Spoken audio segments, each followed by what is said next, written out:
ज्ञानवापी परिसर में पहले मंदिर था या मस्जिद थी? जानिए 350 साल पुराना इतिहास। उत्तर प्रदेश के वाराणसी में ज्ञानवापी के व्यास जी तहखाने में हिंदुओं ने एक बार फिर पूजा का पाठ शुरू कर दिया है।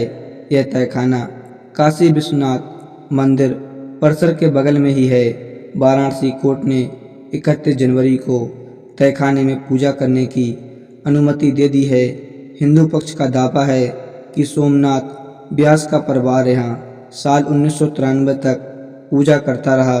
तत्कालीन मुलायम सिंह सरकार ने दिसंबर 1993 में पूजा पाठ को रुकवा दिया था। ऐसे में उन्हें 30 साल बाद इंसाफ मिला है।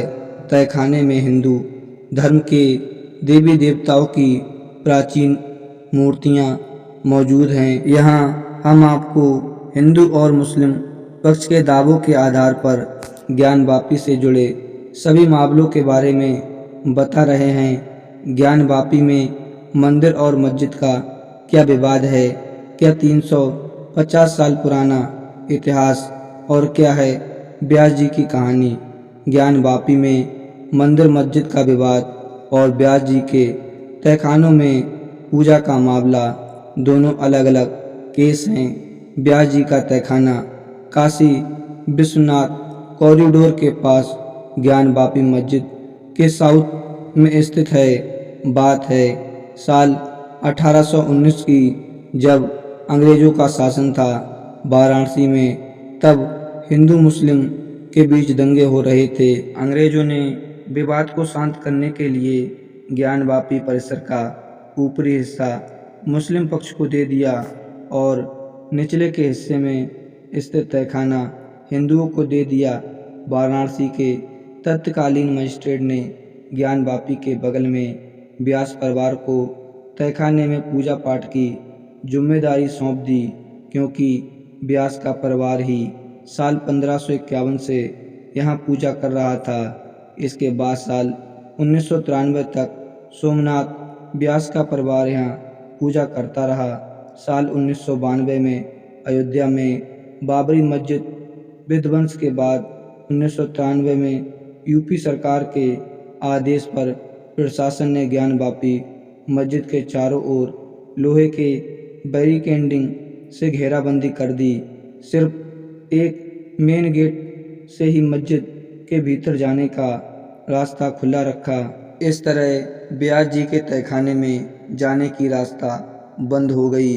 इसके बाद 30 साल तक यहाँ पूजा पाठ नहीं हो सका। 2022 में जब अदालत ने ज्ञानवापी के सर्वे का आदेश दिया, तब सोमनाथ व्यास जी के परिवार के एक सदस्य शैलेंद्र कुमार पाठक ने याचिका दायर की और तहखाने में दोबारा पूजा अर्चना की मांग की। आखिरकार 31 जनवरी 2023 को उन्हें कोर्ट से अनुमति मिल गई। व्यास जी का तहखाना 20 गुणा 20 फीट यानी 400 स्क्वायर फीट का है। इसकी ऊंचाई 7 फीट है। तहखाने के भीतर भगवान शिव जी, गणेश जी, कुबेर जी, हनुमान जी और गंगा माता की सवारी तथा मगरमच्छ की मूर्तियां मिलीं। व्यास जी तहखाने में अब सुबह 2:30 बजे से 3:30 बजे मंगला आरती की जा रही है। सुबह 11 बजे से 1 बजे के बीच भोग आरती होती है। फिर शाम को 4 बजे एक आरती होती है तथा शाम 7 बजे से 8 बजे के बीच सप्त आरती हो रही है। आखिरी आरती रात 10 बजे से 11:30 बजे के बीच हो रही है। ज्ञानवापी परिसर में मंदिर और मस्जिद की कानूनी लड़ाई पिछले 3 दशक से चली आ रही है। मंदिर पक्ष दावा करता है कि आज ज्ञानवापी वाली जगह पर करीब 250 साल पहले राजा विक्रमादित्य ने भगवान विश्वेश्वर का मंदिर बनवाया था। भारत में मुस्लिम शासकों के शासनकाल से पहले से ही वहाँ भगवान शिव का स्वयंभू ज्योतिर्लिंग मौजूद है। यह भगवान विश्वेश्वर के नाम से लोकप्रिय है। हिंदू पक्ष के अनुसार यह ज्योतिर्लिंग देश भर में मौजूद 12 ज्योतिर्लिंगों में सबसे पवित्र माना जाता है। ज्ञानवापी का इतिहास खाकी मुस्ताद खान ने लिखी किताब मासरे-ए-आलमगीरी में छठे मुग़ल शासक औरंगजेब के शासनकाल के बारे में बताया गया है। इसी किताब के आधार पर मंदिर पक्ष दावा करता है कि औरंगजेब के शासनकाल में भगवान विश्वेश्वर का मंदिर तोड़ उसी स्थान पर ज्ञानवापी मस्जिद का निर्माण करा दिया था।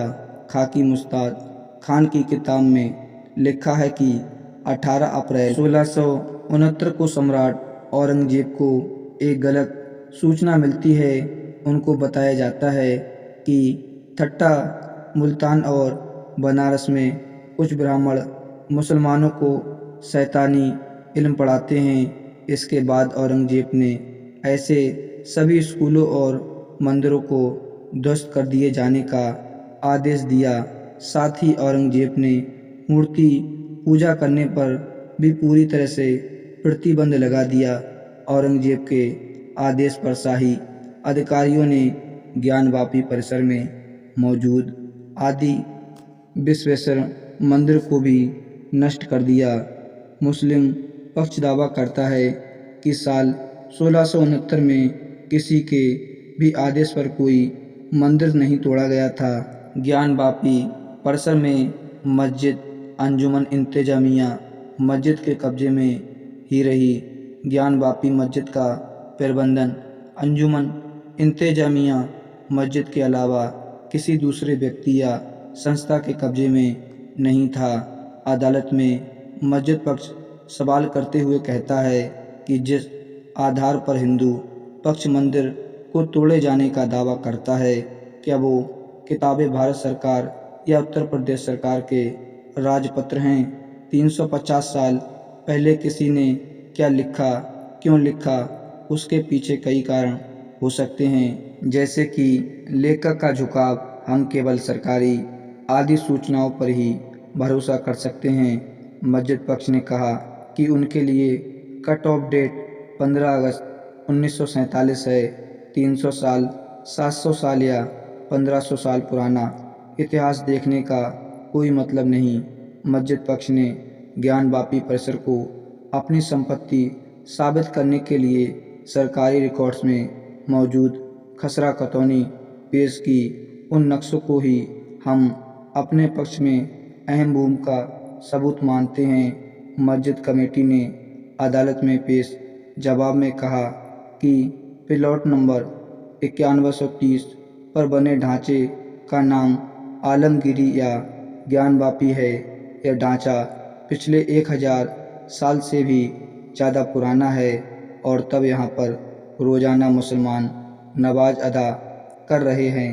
ज्ञानवापी नाम कैसे पड़ा? ज्ञानवापी परिसर में एक प्राचीन कुआं है। मंदिर पक्ष का कहना है कि सतयुग में उस कुएं को खुद भगवान शिव शंकर ने अपने त्रिशूल से बनाया था। इस कुएं का नाम ज्ञानवापी रखा गया और फिर बाद में इसी नाम से पूरे परिसर को जाना जाने लगा। ज्ञानवापी परिसर से जुड़े अलग अलग अदालतों में 20 से ज़्यादा मुकदमे चल रहे हैं। बनारस की जिला अदालत में पहला केस साल 1991 में एडवोकेट विजय शंकर रस्तोगी ने दायर किया। दूसरा केस जनवरी 2023 में मान बहादुर और अनुपम द्विवेदी ने मिलकर दायर किया था।